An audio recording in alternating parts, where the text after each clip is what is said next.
Good morning. This is Alexis Parker, sitting in with Giovanni Gallucci and Chloe Dawn, and this is the Daily Trend Report. Morning, Alexis. Morning, Chloe. Morning, both. Alexis, was that the Datsun idling outside? Or are you finally going to let me drive it? Chloe, you get the keys to that car the day the Marfa lights stop showing up. So, never. While you two work out custody of a 50-year-old sports car, here's the docket. Amazon quietly signed up every streamer on Twitch to train its AI. Functional drinks finished going all the way mainstream.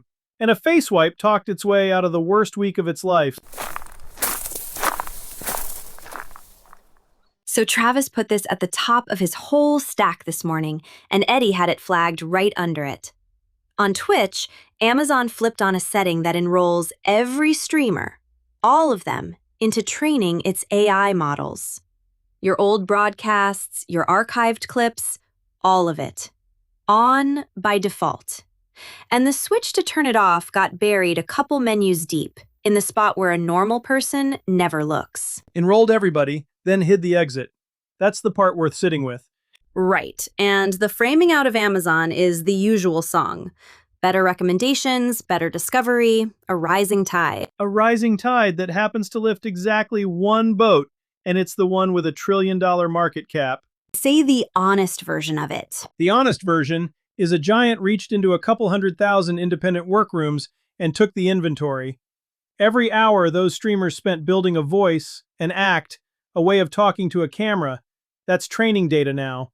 Nobody got asked. They got defaulted in and dared to go find the off switch. And most of them never will. Most never will. That's the whole design. A default is a decision somebody makes for you and quietly bets you won't notice. So the reflex for a creator is to get furious, post about it, maybe threaten to leave the platform. Why is that the wrong move? Because you lose. You're not going to win a terms of service fight with Amazon from your spare bedroom. The anger's real, but anger isn't a strategy, it's a mood. The move is to make the one thing they can't take louder. They can scrape the output.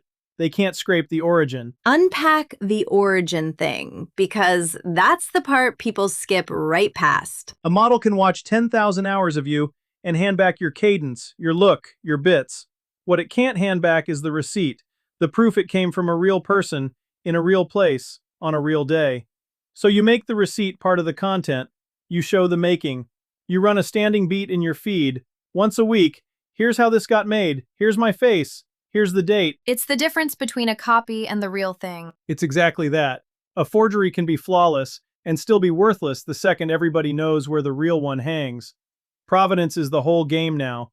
The machine made every style copyable overnight, so the scarce thing stopped being the style. The scarce thing is the source. And the audience is already primed for this.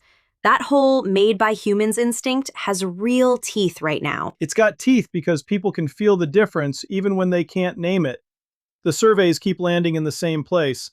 Folks trust a human-made thing more, and they're quicker to reach for their wallet on it.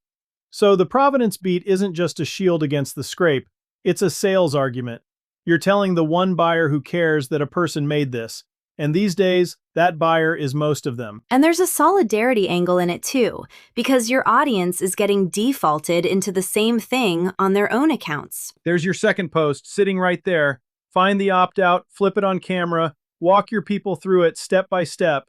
You're not lecturing anybody. You're standing next to them at the same buried menu, figuring it out together. That earns more trust than any polished brand film, because you showed up on their side of the table. Alexis, note from the cheap seats. I shot enough backrooms in Chicago to know the acts that lasted weren't the ones with the biggest rig. They were the ones you could tell apart in the dark. That's the entire lesson, and it took you one sentence. The rig is copyable.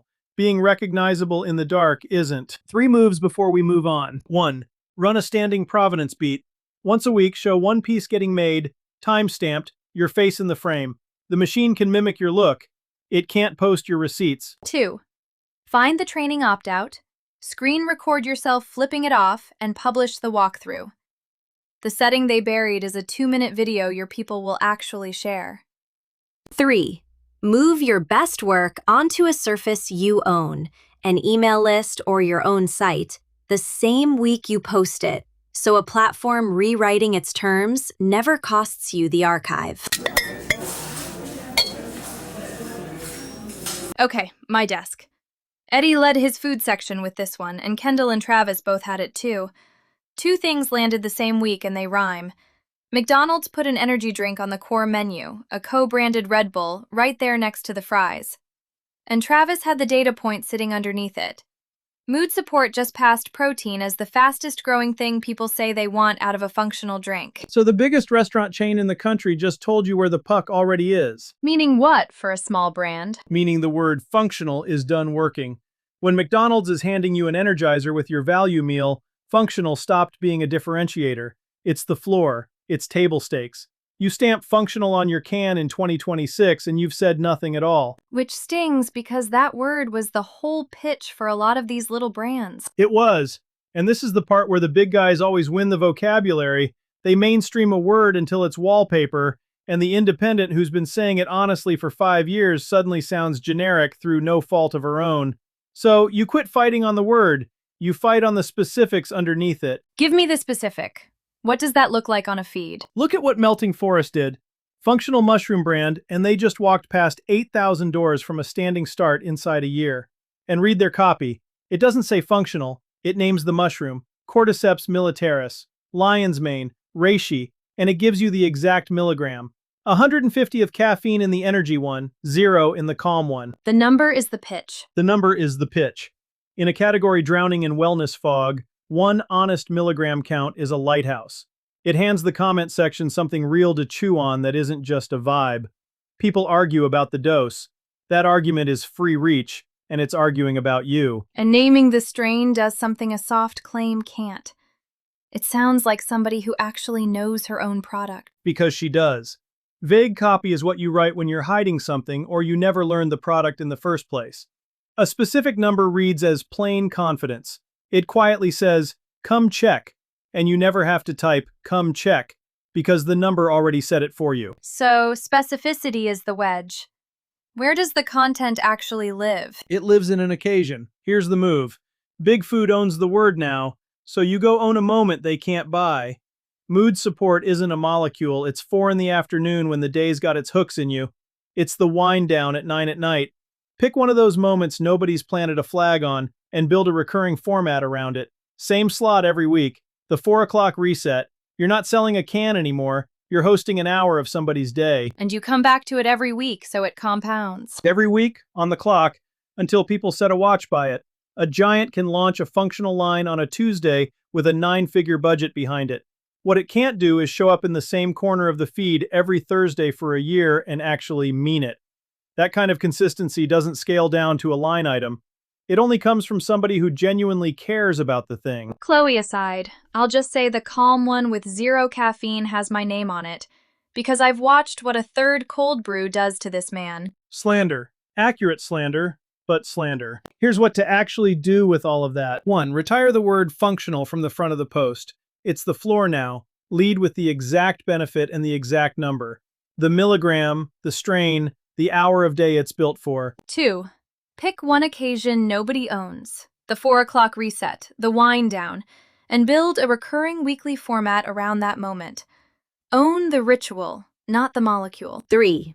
Hand the comment section a number to argue about instead of a mood. Name the dose, name the source, and let people check your work out loud. Specific travels, vague dies. Last stretch, and this one's straight off what brands actually shipped this week. Eddie pulled it from the tactics desk. Neutrogena. You both saw the Tate McRae thing. Everybody saw the Tate McRae thing. Walk it for anybody who missed it. So McRae posts a sponsored after-show routine. She's got a Neutrogena makeup wipe, and on camera, the wipe pretty clearly never touches her face. The internet does what it does. Parody wave, a big one. People stitching it, the whole "you obviously don't use this" pile-on. A credibility gap caught on video. The worst kind of caught too, because there's no arguing it. The footage is the footage. So the brand's in a hole it didn't even dig. Didn't dig it, can't climb out of it the normal way. And here's where most brands make it worse. They pick one of 3 bad doors. They defend the talent, which means arguing with people who have working eyes. They apologize, which drags it another week. or they go dark and pray it blows over. Neutrogena did none of the three. None of them. They came back with a video of the wipe itself, given a little face, eyes, and a mouth, captioned, "It's time to come clean." The bit is the wipe's been off the grid at a festival all weekend, and it comes home to 9 million notifications. Caption reads, "Please respect my privacy as I adjust to the fame." Okay, that's genuinely funny. It's more than funny, it's the mechanically correct move. They didn't defend, didn't apologize, didn't hide. They joined the joke, and they joined it on the audience's side. And the coverage flipped inside a couple of days. The same outlets that were mocking the brand were suddenly writing up the brand's comeback. They turned the pylon into the distribution. That's it exactly. The crowd already built the audience. Neutrogena just walked out onto the stage the crowd built and did a bit. Now set that next to the opposite, same week. Instagram redesigns its wordmark. First time in 10 years. Rounder letters, 3 new fonts, a whole big announcement. The one everybody read as Instaxam. Instaxam, because the R reads like a Z, and once the comment section found that, the rationale never stood a chance. What's the real difference between the two, though? Both of them got graded by the comments. And that's the whole lesson, right there. Both got graded by the comment section because everything does now. The difference is, Neutrogena showed up in the room, and Instagram announced from the balcony and walked back inside. One treated the comments as the stage, the other treated them as a threat and let them write the story unsupervised. The comment section is going to write your story either way. Your only real choice is whether you're a character in it or a target. And the speed's doing a lot of the work here. Speed is everything on this one. Neutrogena had days, not weeks. The joke has a shelf life. You answer while it's still warm, or you don't answer at all. Because a week later, you're just the brand that's still talking about its own bad week. Alexis, last thing. The wipe having a personality is the reason it works. A logo can't take a joke. A character can. A character can take a punch and hand it right back. That's the asset, not the wipe. The willingness to be a person about it. 3 things from this one, then we're done. 1. When the internet catches your product, answer inside 48 hours or don't bother. The window where the joke's still warm is the entire opportunity. 2. Join the joke on the audience's side. Don't defend, don't apologize, don't go quiet. Make the product a character that's in on it. 3. If you're going to announce something people can grade, a logo, a redesign, a rebrand, show up in the replies as a human. Because the comment section writes your story whether you're standing in it or not. That's the show. If you're a food or beverage brand with a real product in a feed that just sits there, 5 posts a week landing in silence, that's the thing I fix. Giovanni Gallucci. I run the whole stack for brands like yours. The strategy, the content, and the community underneath it. And I've been doing social media in food and beverage for over 15 years. If your channel's got a pulse problem, let's talk. Gallucci.net or DM at GallucciNet on Instagram or LinkedIn. Now go make something worth stealing.